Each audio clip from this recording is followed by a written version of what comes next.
I now give the floor to Dr. Elizabeth Macpherson, Senior Lecturer at the University of Canterbury School of Law in New Zealand. Thank you, and tēnā koutou katoa. Hello, everybody. Today I'm going to be talking to you about implementing a Mother Earth approach in legal education.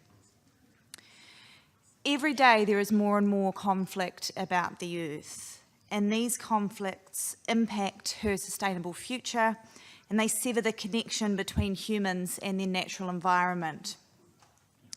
Legal conflict about natural resources is growing because of competing and increasing human demands on the Earth, together with the impact of climate change. Humans are both driving and responding to these legal conflicts as lawyers and as judges pursuing and determining litigation, and as policy and lawmakers designing legal and political frameworks. Trained lawyers are key actors in natural resource conflict and may have the power to influence or change human interactions with the natural world. Lawyers can be, and in fact often are, the determining factor in cases that have incredible outcomes for Mother Earth in terms of facilitating natural resource exploitation, conservation or contamination.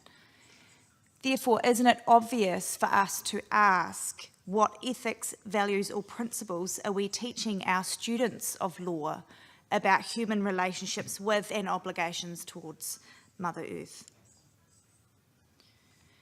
Undergraduate lawyers have been trained in much the same way for many decades. The Earth has traditionally been the subject of legal study via property law or land law, and in such courses, undergraduate law students are introduced to Western legal frameworks which determine the ownership or the regulation of natural resources by humans. These courses focus on what rights or entitlements humans have to exploit natural resources, and until recently, the position of nature itself was completely absent in this education. This is very much an anthropocentric or a property rights-based approach, which other speakers have referred to. In recent decades, there is an increasing attention to the environment and natural resources, and typically studies at third year have been developed in areas of environmental law or resource management law.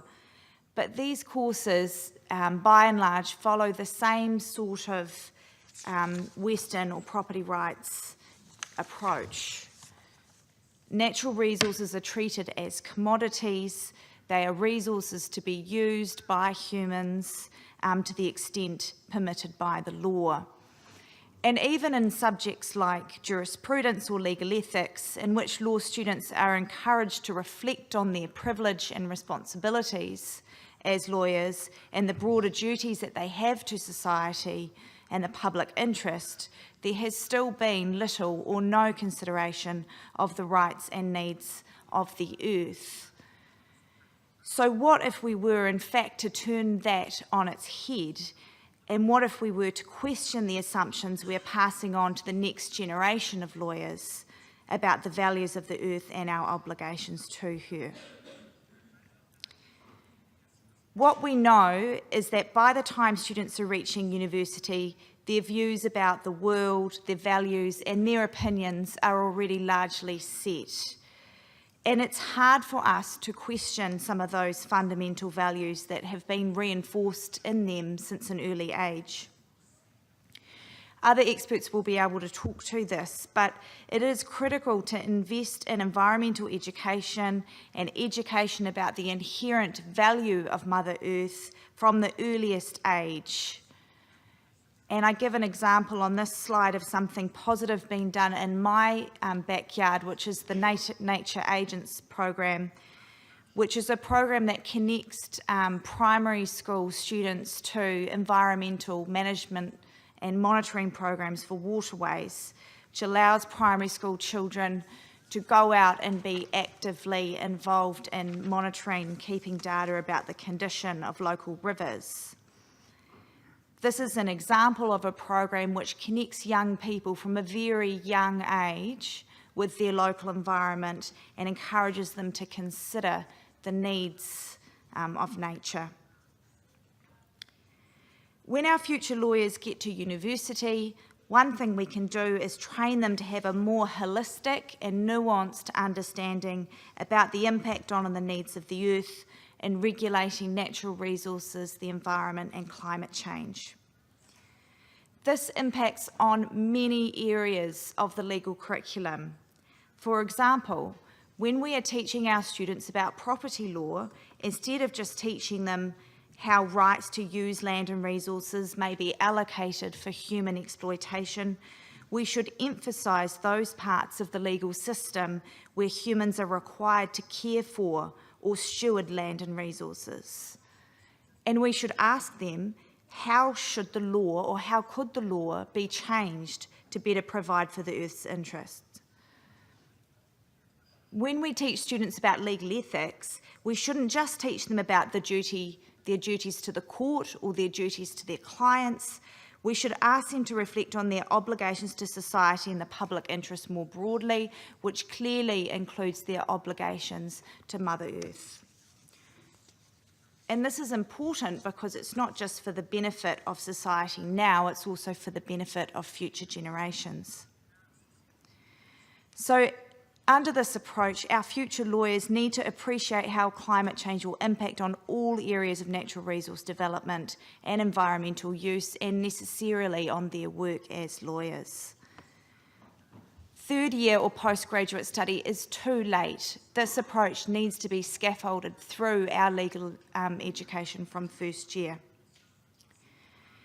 And just to give a couple of examples, in resource management law at my university, the University of Canterbury, instead of just teaching students about the way in which water permits are allocated to authorise the taking and the use of water under the Resource Management Act, we are also teaching students about the recognition of rivers as legal persons and living ancestors with their own rights and entitlements under the guardianship of humans, and in particular of Indigenous peoples.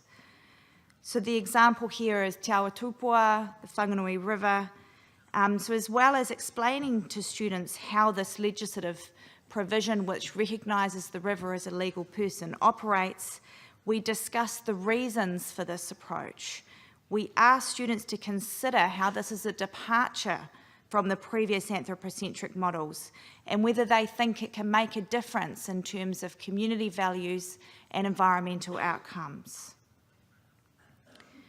In legal ethics, for example, we ask them to consider the legal framework for Te Urewera forest, also recognised in New Zealand as a legal person, and we ask them to reflect on how law is changing to accommodate new and different perspectives and values. These are beautiful values which are inspired and driven by Indigenous ontologies and ecocentric perspectives, and they frame the earth as something to be respected and cared for and not just utilised. We ask our students, what values and skills do we as lawyers need to understand and apply these laws?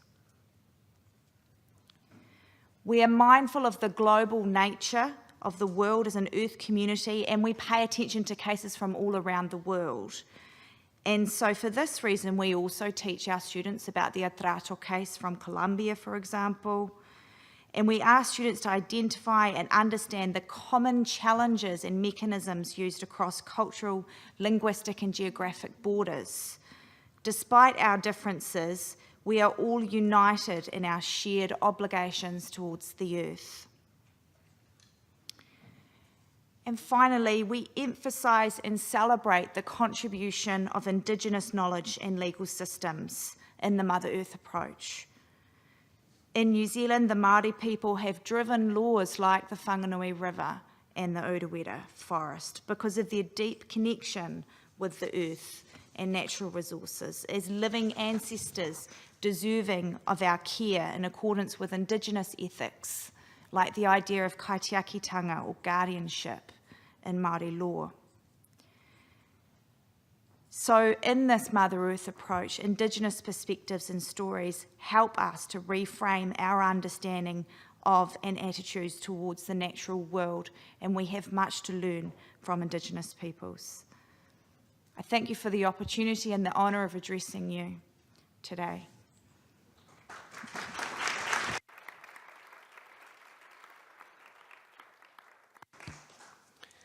I thank Dr. Macpherson for her contribution, and I'm personally very heartened to hear of the invitation to redefine legal education, and in particular legal theory, as central to the development of a Mother Earth approach.